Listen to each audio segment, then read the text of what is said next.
So Nick Foles is a Jacksonville Jaguar. OBJ is a Cleveland Brown. What do those moves do to the latest NFL power rankings? One of the things we will discuss right here on NFL Total Access with Lindsey Rhodes and Scott Hanson. First, though, something to keep in mind when we take a look at the Cowboys rankings in just a little bit. They're still making moves. A lot of action today in Frisco, starting with the signing of a wide receiver. Who did they get, Ian Rappaport? It is Randall Cobb, the former Packers receiver, one of the top available players in free agency. Can play inside, can play outside. Finished up his deal in Green Bay and obviously was searching for a landing spot. We know he visited the Cowboys. That was on Monday and just agreed to a deal with the Cowboys. It is a one-year deal worth $5 million at its base, can be worth up to $5.5 million. And, of course, they do have a little bit of a logjam at receiver. Some of these guys are going to need to come in and make the team. But just based on his deal, it sounds like Cobb is in very good position to contribute to the Cowboys for 2019, potentially beyond. Cobb just 28 years old. It feels like he's been around so much longer than that. As for the defensive side of the ball, a couple of interesting visitors there at the start today, including one who's still under contract in Miami. What's the story there? Yeah, rarely do you see players still under contract visit a facility, but that was exactly what happened with Dolphins pass rusher Robert Quinn. He actually visited the Dallas Cowboys on what was sort of a free agent visit, except the two teams are actually in trade talks, the Cowboys and the Dolphins, about potentially trading Robert Quinn to Dallas. The New Orleans Saints, who may get the next visit, are also in trade talks. No finality there, but certainly something the Cowboys are investigating. Meanwhile, Eric Berry, the star safety, perennial Pro Bowler, former member of the Kansas City Chiefs, also visited the Dallas Cowboys today. No deal yet on Eric Berry. My understanding is this is going to be methodical. So it's not a surprise that he didn't agree to anything with Dallas yet. And obviously, they would need to probe his injury history as well. But a lot of interest there, Lindsay. The safety market, a game of musical chairs this offseason. Ian Rappaport will check back in with you in just a bit. Scott. All right, so the Cowboys chasing their first Super Bowl championship in about a quarter century. I got a couple of Super Bowl champions right here to try and break down these potential moves. Robert Quinn, Eric Berry, either of those names to the Cowboys do anything for you? Definitely. Well, they could use the safety, too. I like Heath, but I think when you add a healthy Eric Berry, that's a good one. But my guy is Robert Quinn up front. Look at what they've been going through in the front seven. Okay, you lose Randy Gregory, you lose David Irvin, Taco Charlton, you draft a couple of years ago. He's only had 4 sacks in the last 2 years, 1 sack last year. Didn't really get the production out of him. And you talk about a player in Quinn who made $10 million last year that can go on the other side of DeMarcus Lawrence if he is going to play under the franchise We'll talk about tag. that in a second. Right, we will. But you need somebody else solid that's going to be there. And if you look at what Robert Quinn has done over the last 3 years, I know he's only had 6 sacks for the last 3 years, but he's a productive guy that can get the pass rush and play against the run. He's a veteran guy that they're going to need on the opposite side. Thank you, Willie McGinnis, whose name I did not mention when we started the show. I apologize. Reggie Wayne. Thank you. What do you think about Eric Berry potentially to the Whenever Cowboys? I talk to GMs about Eric Berry, it's not simple. It's not does he have anything left in the tank. It's simply, is he healthy? Will he pass a physical? That's not a doubt in my mind, Willie, when you talk about Eric Berry.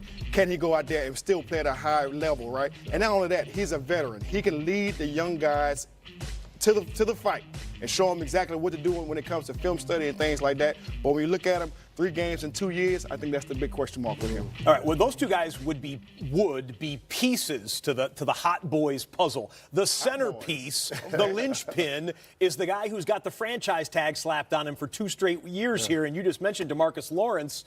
How critical to get him signed to a long-term deal, because he's talking the war daddy is talking the war talk right now like he's not going to play. He is, and I think when you look at his production over the last couple of years, 25 sacks in 2 years, I believe what it is, and a guy who's been healthy, a guy who's been consistent, not only in the passing game, but in the run game. He's a viable piece to the run game and controlling the trenches up front. I think he has all the leverage here just for all the things that I mentioned.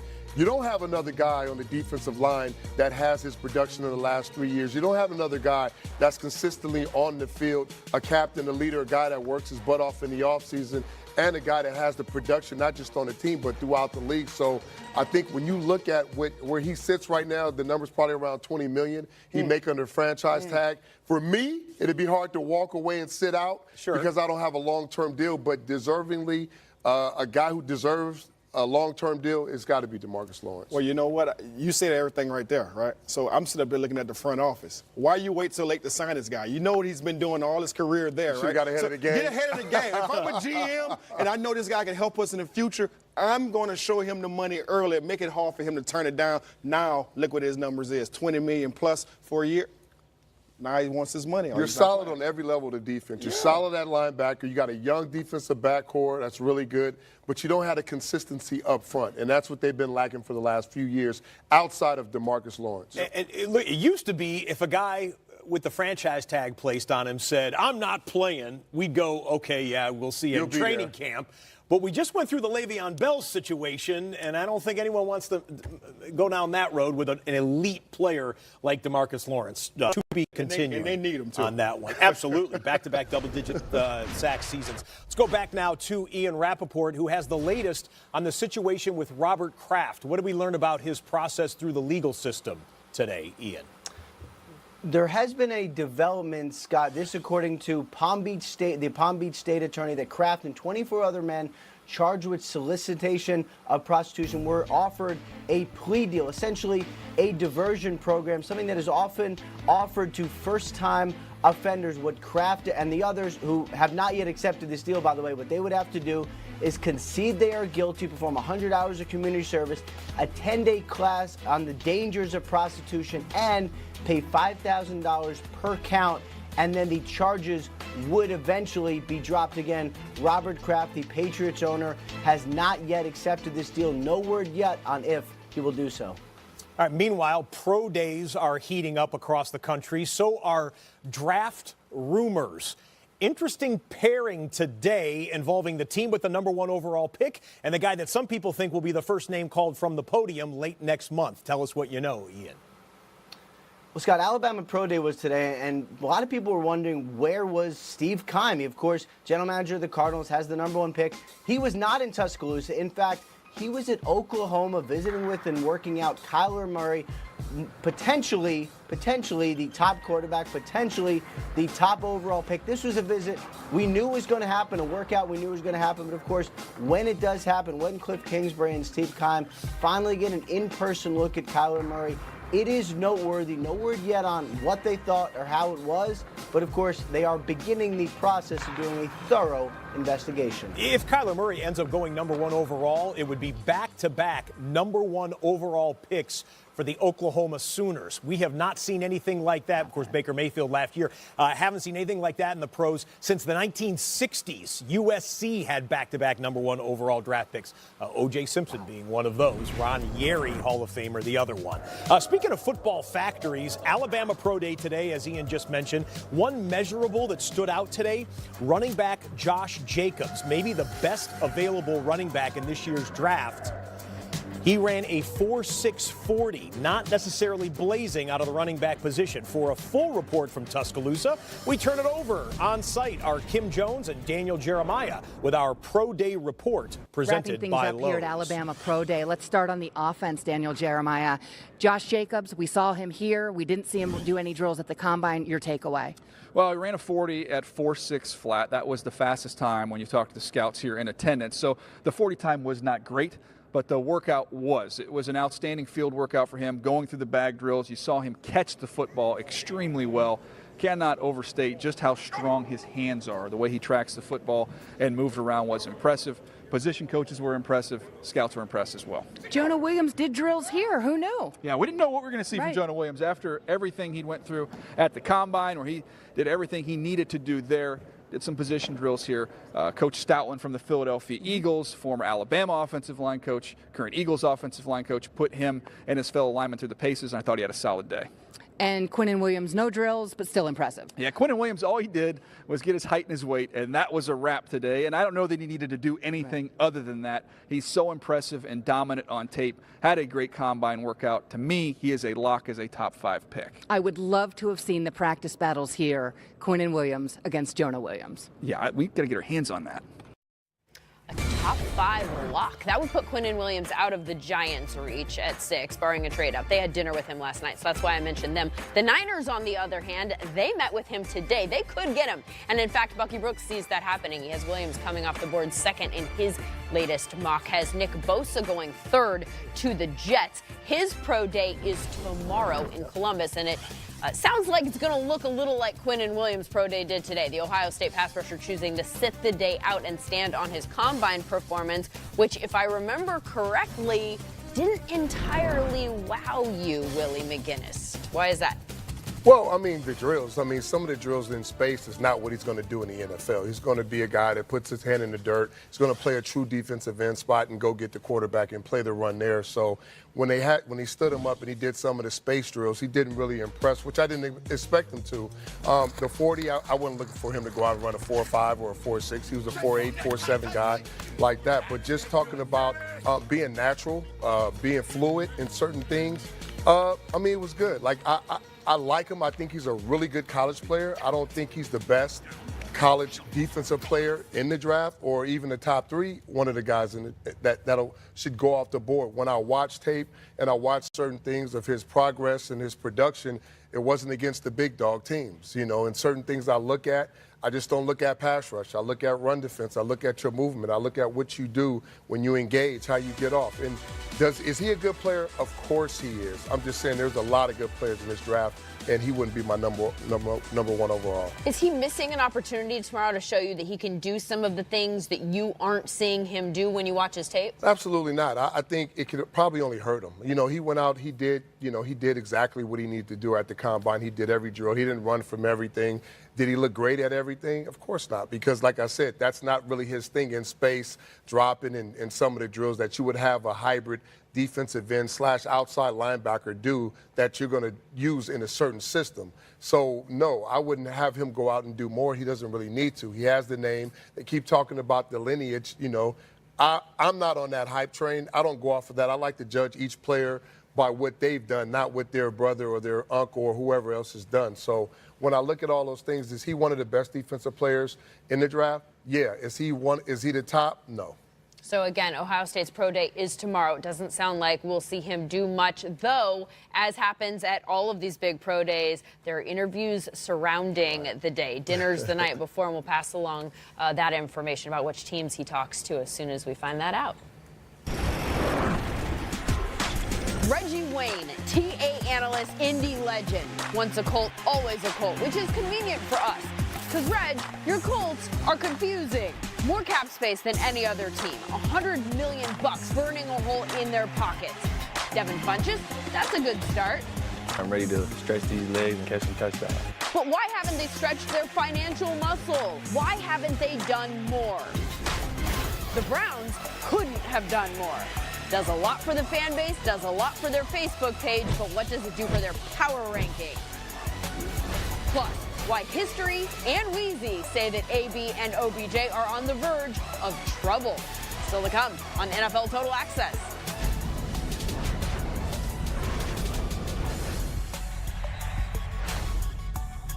NFL Total Access is brought to you by T-Mobile. Head to NFL.com/free agency for all the latest news and information. How about free agency from an analytical lens, if we will? Reggie and I, pleased to be joined by analytics expert Cynthia Freeland, who has crunched numbers which included dollar signs this time around. Lots of dollar signs. It's not just decimal points, but lots of dollar signs.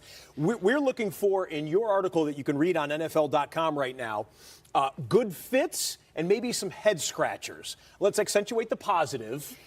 A Super Bowl MVP changed teams. How about Nick Foles in Jacksonville? And for only $22 million per year on average. For a starting quarterback. Which actually ranks 11. It's right around Joe Flacco's number, which is a really nice number. You're getting a guy who had the best passer rating against the blitz last season as a team that likely looks to establish the run first and then build off with play action and quick passes that are designed to be quick passes.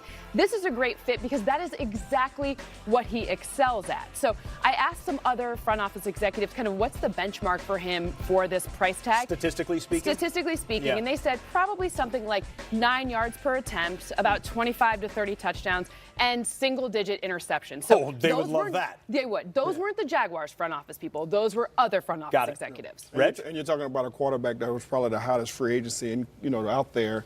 Going to a team that desperately needs a quarterback, probably a quarterback away from being big-time contender. So I like that fit. And Cam Robinson, their tackle, comes back. He was injured last season, which is a big help for them. Keep him clean. Give me one when you heard this name going to this team you absolutely loved. Adrian Amos. Okay. Right, so he's a safety. He goes in division from the Bears to the Green Bay Packers for only $9.25 million. Now, the safety market was reset at $14 million, 2 times over this free agency. So now you're getting the 9th ranked by pay in average annual salary guy. And this guy actually had the best coverage numbers last season, only 7.7 yards per reception allowed. This is a great fit, especially with their young corners and that young secondary with the Packers. This is a really nice fit for a nice price tag, too. And you mentioned 9th ranked by pay. Yeah. And he's coming off his best year of his career. So big pickup by them. And switching teams in the NFC North weakens a division opponent now of the Green Bay Packers while it bolsters that Green Bay defense. A couple that maybe made you scratch your head. Okay, so I'm going with the Raiders here, and I think Trent Brown, resetting the left tackle market at $16.5 million per year on an average annual basis. That's a high number for a guy who allowed 13 quarterback hits, which was the 3rd most amongst tackles, not just left tackles, but all tackles. So you remember right tackles are in there too. And they only had 67 total last season. That's a high percentage. You're going to a team that allowed their quarterback to be sacked a whole bunch. Colton Miller, who they drafted 15th overall last season, he allowed 16 sacks. So it's not really a great pressure combination for this price tag. To his credit, when the games really mattered, those playoff games, he actually stood hard in the paint. He played well. But he doesn't have Dante Scarnecchia. He doesn't have Tom Brady. It's a lot of differences there. Better get rid of that ball. We led the show with Randall Cobb going to the Dallas Cowboys. There was an open spot at wide receiver because Cole Beasley's no longer there. He's a Buffalo Bill. Okay, so Randall Cobb, 1 year, reported $5 million, right? You got Cole Beasley, 4 years, 7.25. So there's a big difference right there, especially for a guy, Josh Allen, right? He had a completion percentage of just 52.8% last season. That was the lowest in the NFL. And Cole Beasley, who's only 5'8", well, if you look at what he did on 3rd down, he had one of the lower 3rd down reception percentages, only 68%, but that ranks 46 out of 58 qualified wide receivers. So this is not a huge help on a key down, and this is a huge price tag. Sorry, Bills Mafia. They're going to come after me. Play nice and now. He's going to Buffalo. Oh. He made the face. It wasn't me. Before you hit her up on social media, read the entire article, NFL.com/Freeland. Cynthia, thank you. Thank you. All right, still to come here on NFL Total Access. Been a heck of a week between the signings and the trades and whatnot. Power players making power moves. So how does it affect the power rankings? The new list just released today. See who's on top and which divisions have been turned upside down. Top brass spent the day today with the Oklahoma quarterback Steve Keim and Cliff Kingsbury meeting with Murray privately on campus a week after his pro day, a pro day that they did not attend. Another meeting today worth mentioning, Vontaze Burfict with the Raiders. Remember, their defensive coordinator is Paul Gunther, who used to be the Bengals DC, so there's a relationship there. There's also a history, though, with the GM. Mike Mayock, not a fan of Burfict when he came out in the draft, said he didn't think he was draftable. As for former Raider Bruce Irvin, who finished last year with the Falcons, he's on his way to Carolina. According to Tiffany Blackman, it is a one-year deal for him. As for the pro day circuit today, Alabama was the place to be. Bill Belichick and Bengals head coach Zach Taylor joining 8 NFL general managers, all in Tuscaloosa, to evaluate the talent being turned out by Nick Saban this year. And for more on how he thought it went, here is the Crimson Tide head coach with Kim Jones and Daniel Jeremiah. Nick, when it comes to Josh Jacobs, what would you tell the NFL about his work ethic and his versatility in particular? Well, they're not going to find anybody that's going to work any harder to try to be the best player that he can be. And we're talking about a guy that's blue collar now. He'll run the ball, he'll catch passes, he'll play receiver, he'll run speed sweeps. From a running back standpoint, you know, the guy can carry it inside, he can carry it outside. He's very quick, he's got power. He can run behind his pads, and he's an extremely good receiver, and he's very difficult to cover as a third down back. So this guy's pretty complete. When you look at Quinnen and Jonah Williams in practices, how did they make each other better? Well, I think that's the number one thing. If you talk to our players that play in the league, that they would tell you that the fact that our players get challenged every day by the guy they practice against. You know, Jonathan Allen will say, well, I had to practice against Cam Robinson every day for 3 years. And Marlon Humphrey will say, I had to cover Amari Cooper every day for 3 years. And because they were challenged in practice, that really helped them improve as players. And I think those two guys would probably say very much the same. Coach, we saw you with Coach Belichick. You guys go back forever. Get a chance to visit with an old friend like that. We were just curious, talking with some buddies, what was that conversation? What was going on in that conversation? Well, there was a lot of conversation there. You know, we're old friends, so we have lots of stories to tell and, you know, things that we both learned from that we messed up in the past, even when we were together. And, you know, we talk personally about our families. We talk about, I was really close with his dad. And, you know, we talk football some. And obviously it's important to get a good evaluation on players, so we talk about a lot of players as well. I like to sit on that conversation. The best coach in the history of college football, talking to the best coach in the history of the NFL. Coach, thank you so much for your time. We appreciate it. Thank you. All right, so next step, let's put all of these players on teams. You may have noticed that there aren't that many mock drafts online this week. That is because the Giants-Browns trade last week blew up the first round. Thanks a lot, Giants and Browns. Mock drafts moot, but not the one that you're going to see at the top of the hour on Mock Draft Live. All of the first round changes reflected in the picks right here at 8 p.m. Eastern. Free agency moves also reflected here. Elliot Harrison's latest power rankings just released today. Patriots, Saints, Rams still at the top, but the Chargers have moved up 2 spots to 4. Chiefs moved down 2 spots to 6, and the Browns moved up 7 spots to number 9. And we will get to that. Also worth mentioning, though, that the Colts didn't move at all. They were 5 going in. They are 5 right now, and that is despite the fact that they have hardly done anything since the season ended. And that is despite the fact that they have so much money with which to do things. Reggie Wayne, we've all been scratching our heads this last week or so, wondering what are they doing there in Indianapolis? So I ask you, what are they doing there in Explain Indianapolis? your franchise. You know what? It doesn't bother me that Ballard is not paying guys. I mean, he's let it be known that he's not paying B and C type players A type money. He's more of going within the system, building guys up, and have them come along through the system. Now, there were guys out there that they were trying to go after, you know, a la Tyrell Williams out there at the Chargers, right? But he refused to just go out there and pay him extra money. Overpay. Right. Pay him what he felt wasn't worth, right? We all get caught up into what's going on now. This is what the guys are getting paid now. Ballard he's not like that. He's more on, we got a number for you. If you asking for more what that number is, then we're going to move on to the next guy. So that's his thing. They won with the guys that they had last year, and he's just billing guys with up. Now, if you can find somebody in there, then you grab him, but he's not going to overpay those guys. Did something right. They were 32 in the power rankings at this time last year, and then top 10 right now. Yeah. Let's look at the AFC North, because obviously that division just got thrown upside down in the last few weeks with that OBJ trade in particular, giving the Browns a big boost. As I mentioned, they moved up a lot to number 9. The Ravens are number 15. That was the division winner last year. You're looking at the Steelers there at 18, the Bengals at 29. Willie, does this look about right to you? Yeah, I mean, I guess so, outside of the Ravens winning the division last year. And I usually go off of that, like whoever the champ was last year. But I guess because of all the turnover on the defense and on the offensive side of the ball, you look at the Ravens, this could be a different Ravens team, moving on from staple players that they had on the roster and bringing in newer guys at the running back position, Earl Thomas at the safety position, guys that are still playing at a high level. And then when you look at the Browns, I mean, come on. We're excited about the Browns, not only the guys that they're bringing in, but the type of guys that fit the mold in the direction that John Dorsey, Alonzo Highsmith, the culture change, that's part of all this stuff that's going on. So when I look at these two teams at the top, I'm excited. I don't know, there's a new regime in Baltimore. They're moving forward with younger players and switching things up. So we'll see what happens. The power of OBJ. The way he slides one guy slides you all the way up to the top and make you a contender. But one thing about OBJ, he's one of those guys that we probably won't see a guy of this caliber at receiver in a long time. That's how talented he is. You get him back with his college roommate, Jarvis Landry. Get him with Baker Mayfield. You got David Njoku.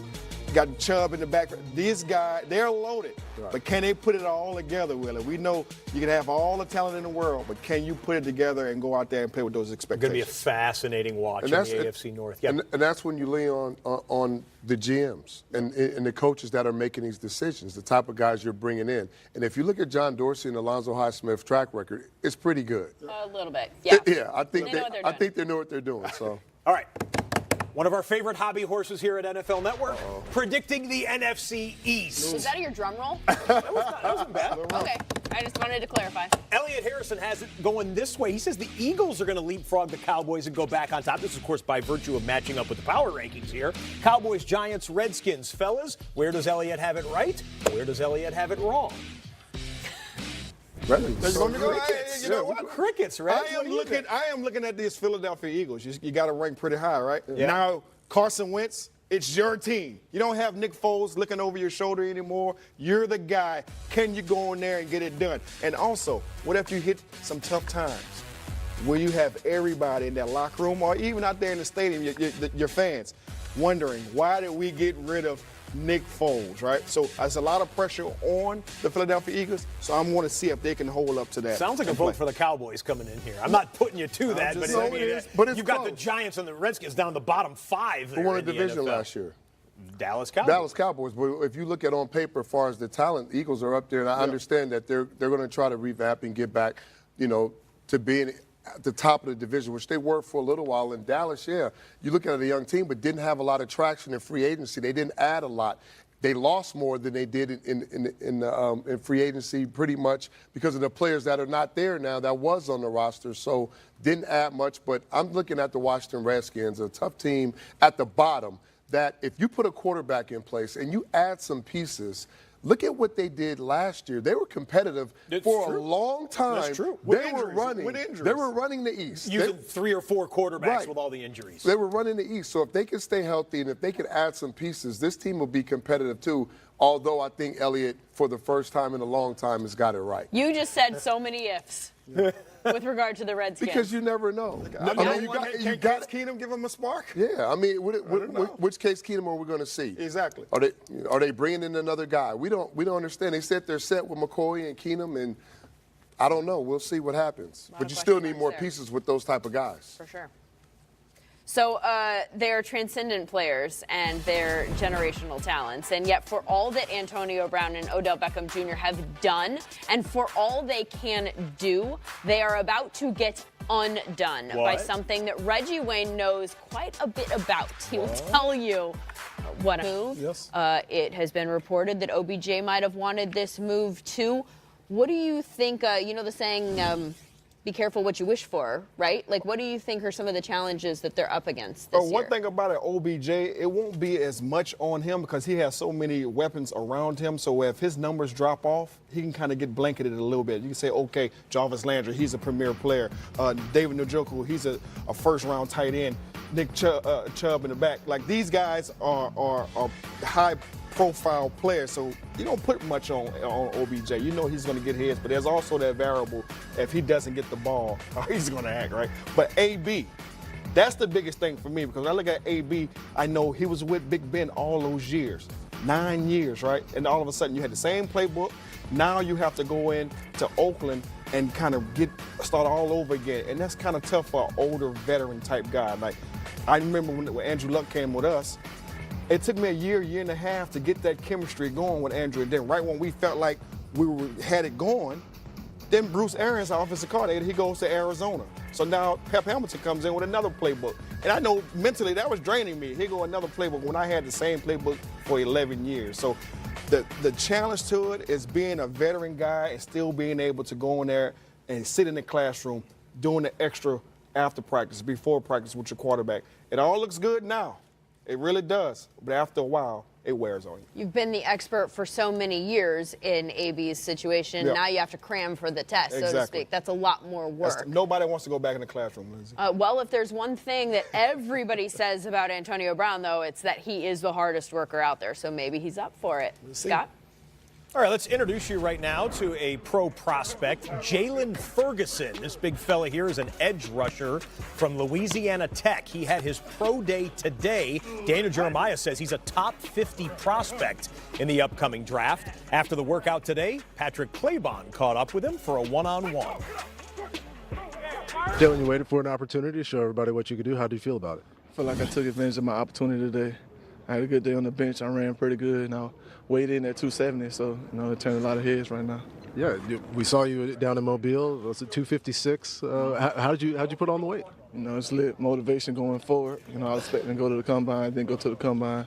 So they gave me an extra week of training, just build my body up, get bigger, stronger, faster. Now when I walk past you with my shirt off, I turn a couple heads. Looking through the next steps of this process, you got any meetings planned with anybody tonight in the coming weeks? Going forward, I got private workouts. I got top 30 visits. I got a lot of top 30 visits, a lot of private workouts. So this just just first step on a step of many leading up to the draft. The rest is coming, man. Congratulations. Thank you. Appreciate it.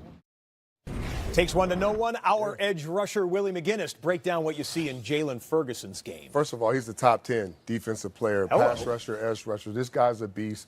Top 10 talent. This guy can do everything. And when you look at his motor and what he's done, first of all, he broke Terrell Suggs' record, right? He had 45 sacks, almost 40 sacks in 3 years. What I like about him is his motor. He never stops. He has strong hands. That means that's good at getting off blocks, breaking down hands. I tell the kids all the time, you got to use your hands. He does a great job at using his hands. So when you have a mix of a guy like this that has a motor, uses his hands very well, explosive, plays the run, and finish plays, this is a top 10 guy. And I know he went through some stuff in high school.